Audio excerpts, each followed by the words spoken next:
உங்கள் favourite TV ஷோக்களை இனி miss பண்ண தேவையில்லை. ZEE5 இல் முற்றிலும் இலவசமாக காணுங்கள், இங்கேயும் எப்பொழுதும். இந்த குழந்தையோட ஜாதகத்தை மட்டும் மாரியும் சூர்யாவும் கேட்டிருந்தாங்கன்னு வைங்க, என்ன ஆயிருக்கும்? இந்த ஜாதகத்தை யார்கிட்டயுமே காட்டக்கூடாது. முதல்ல இதை எரிச்சு சாம்பலாக்குறேன்.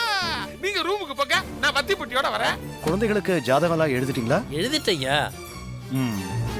இப்பதான் அம்மா கிட்ட கொடுத்துட்டு போன் பேசிக்கிட்டு இருந்தேன். கணிக்கும் போது ஜாதகத்தெல்லாம் பார்த்திருப்பீங்களே, கட்டங்கள்லாம் என்ன சொல்லுது?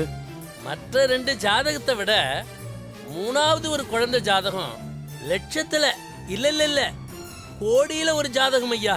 ஓ, என் வாழ்நாள்ல அப்படி ஒரு ஜாதகத்தை நான் இதுவரைக்கும் கணிச்சதே கிடையாது. இதுக்கு அப்புறமும் நான் கணிக்க போறதும் இல்ல. அப்படியா? யார் ஜாதகம் அது? அந்த பிறந்த நாள் தேதி தெரியலன்னு தம்பி யாருகிட்டயும் போன்ல பேசிட்டு இருந்தார்ல, அந்த குழந்தை பேர் கூட தேவி. ஆமா, சாஸ்திரி பொண்ணோட குழந்தை. ரிஷபராசி, ரோகிணி நட்சத்திரம்.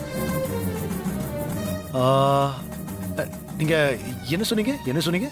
அந்த குழந்தைக்கு ரிஷபராசி, ரோகிணி நட்சத்திரம். லக்னம் கூட ரிஷபம் தான். அப்படியே ஸ்ரீகிருஷ்ணர் ஜாதகம் அது. தேவிக்கும் இதே ராசி, இதே நட்சத்திரம், இதே லக்னம் தான். சாஸ்திரி பேத்திக்கும் எப்படி அதே அமைப்பு வந்தது?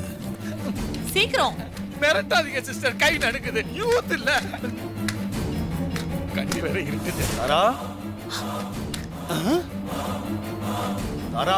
சிஸ்டர், அவர் உள்ள வந்தாருன்னா நாம மாட்டிக்குவோம். நீங்க பேசாம உள்ள வச்சிருக்க சிஸ்டர். நீ முதல்ல பத்த வை. வா ஐயோ, சீக்கிரம். ZEE5 ஆப்பை டவுன்லோட் செய்து அனைத்து எபிசோடுகளையும் இலவசமாக பாருங்க.